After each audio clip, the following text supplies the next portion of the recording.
can actually identify whales not only by their tails, not only by their dorsal fins, we can identify them by their pleats.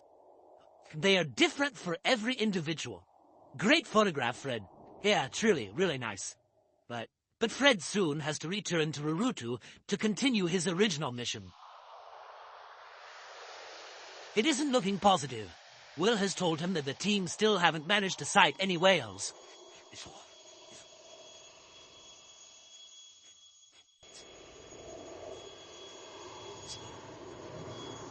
This is highly unusual for this time of year.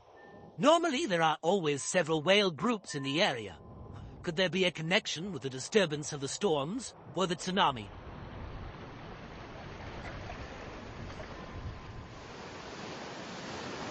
Not a blow anywhere to be seen. A frustrating wait for the divers.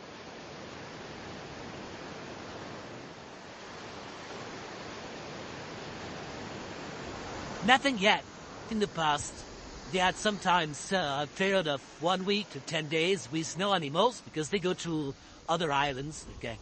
So, hopefully it's the case and it just stayed for 1 week or so, but still it's apparently like 8 days now they haven't seen a whale. We have to keep our fingers crossed and hope for the best.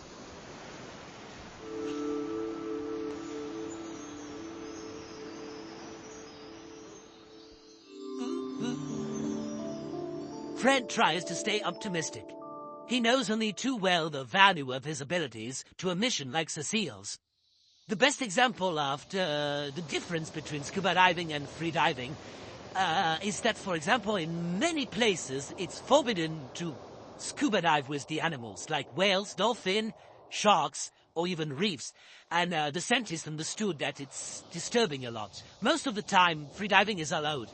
For example, here in Hohotu, you cannot scuba dive with the whales, but you can free dive. With free diving, you don't disturb them as much.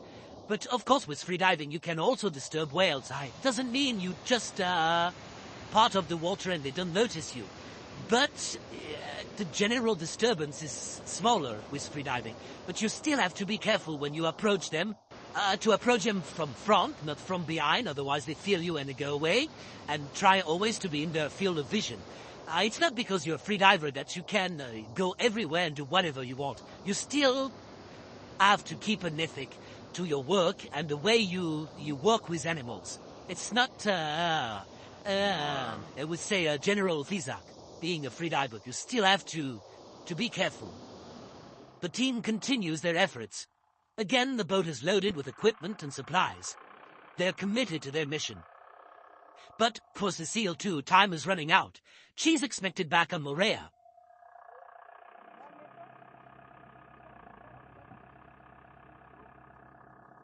So Christian wants to try a different tactic to track down the whales.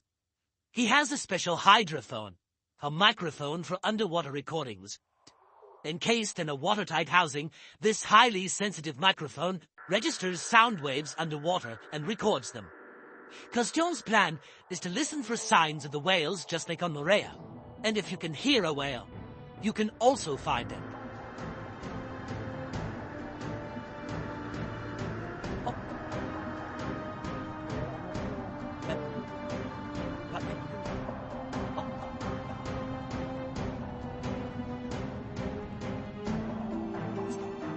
Today, conditions at least are very favorable. The visibility is good and the sea relatively calm. Fred and Will get into position in the water. Christian lets the hydrophone drift around 10 meters below the surface.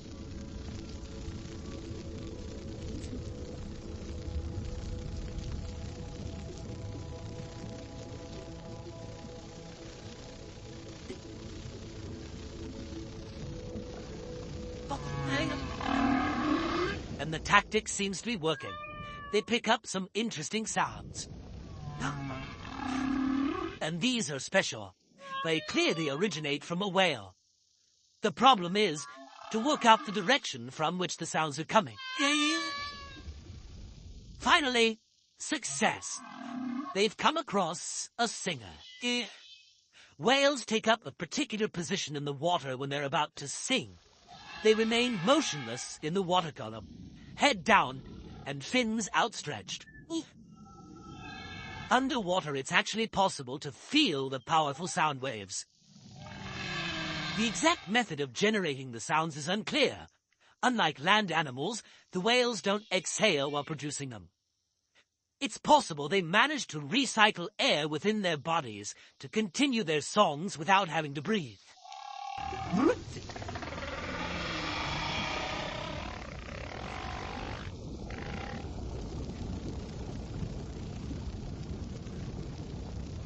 For the divers, this encounter with a singing humpback whale was a first real success in their mission near Rurutu.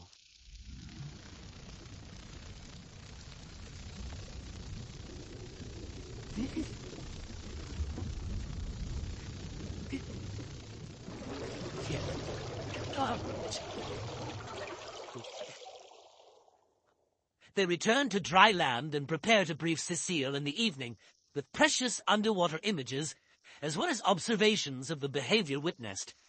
Hey, you, and you not get into discussion with it. Okay, so male humpback whales sing during the mating season. Now, right, it's possible they're trying to attract a mate with their serenades. But their songs could also serve to keep potential rivals at bay. Studies have shown that different whale populations have their own distinct songs, singing very slowly. The tunes the males produce are complicated and travel for hundreds of kilometers underwater. The different sounds combine to produce individual verses, which are repeated in a particular order, and are constantly developed further. Cecile explains to Fred why she is so interested in more information about the whales. What is your hope for the future? So I think, even if we fear there's been very good action in the past, we still need to go and do more, and we need to go very fast. So I think whales are very appealing to people, and if really there's a message that whales are still threatened by all the human activity, even if it's not hunting, but now it's pollution and global warming, then we hope that these people may be more sensitive to react. We also found that when people had cross contact with the wild animal, they fear they know this animal better, or they feel it different way, and when they come back home, they are like, okay, now maybe I'm going to recycle my trash. So we try. The divers are eager to continue their work the next day, but they don't get very far. The engine breaks down.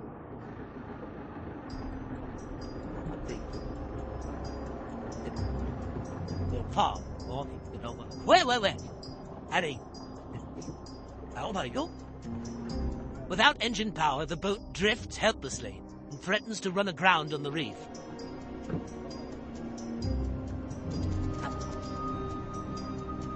They have to abandon their whale search before it even started.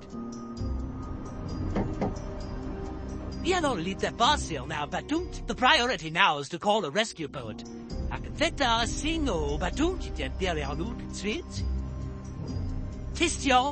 Question au bâton qui vient.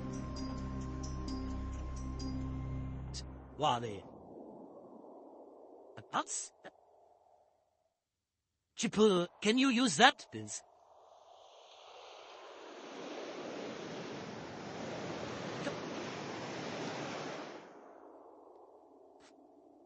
Attention à déborder, préparez-vous à déborder, c'est bon. Oh, Bob.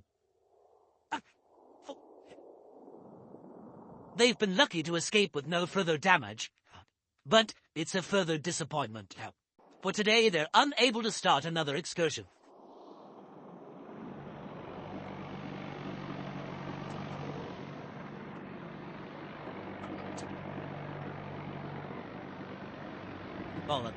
Fred and Will try to spend their time usefully and visit the next village to stock up on supplies. Around lunchtime, after school, the place comes alive with young people.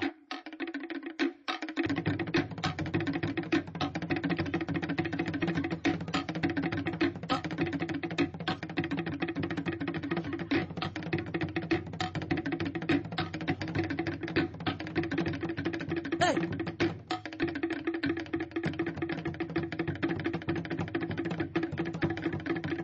people are very friendly here at Rurutu. You see, it's a very small island, so everybody knows each other's. When you walk in the street, people say hi. Everybody's really friendly. You can go everywhere. They give you fruit from the garden. You can ask them to pick up fruit from the garden if you need. People are so friendly. Other than exuberant wilderness, Rurutu doesn't have much to offer its visitors. The villages are not packed with tourist attractions, but customs have to be kept alive and traditional crafts, which are one of the main forms of income for the islanders. But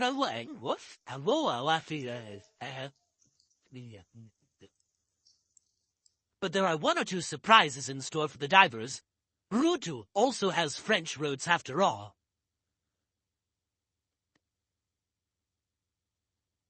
The divers need to have a high-calorie intake, and they found just the place to get them.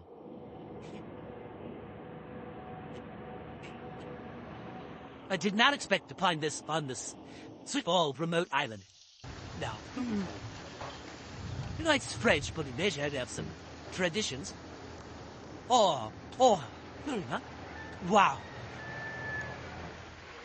While their boat is being repaired, they can only wait and watch while others demonstrate their diving prowess.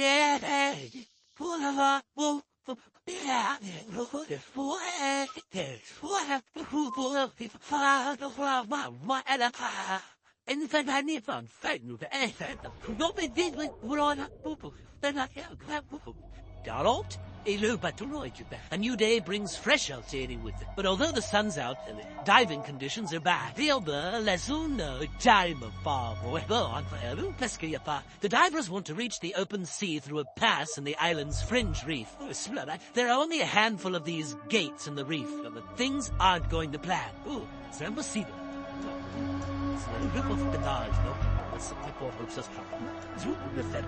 Says the commission today there's no way the boat can pick you up on the other side. No, it's too rough. It's way too rough.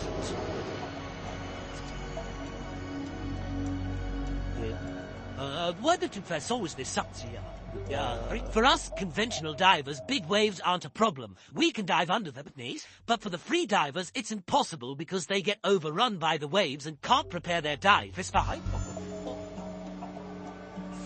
Even the stunning South Pacific beaches are no consolation. The divers are again forced to wait until wind and waves calm down.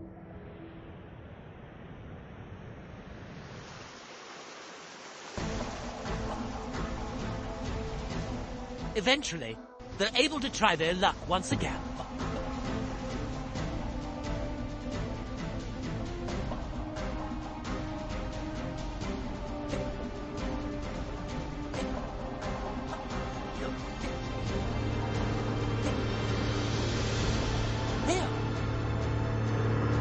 Whale! Eh?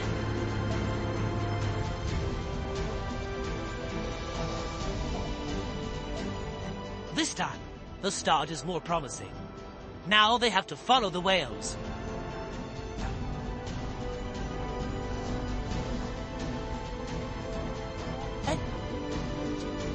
A last equipment check. They've managed to find a whale cow with her calf.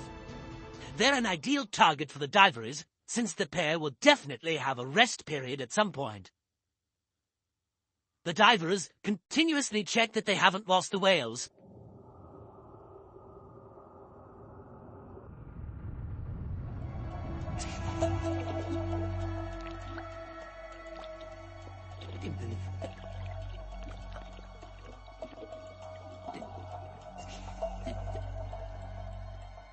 They don't want to take any chances and miss their long-awaited chance of a close encounter with the whales of Rurutu.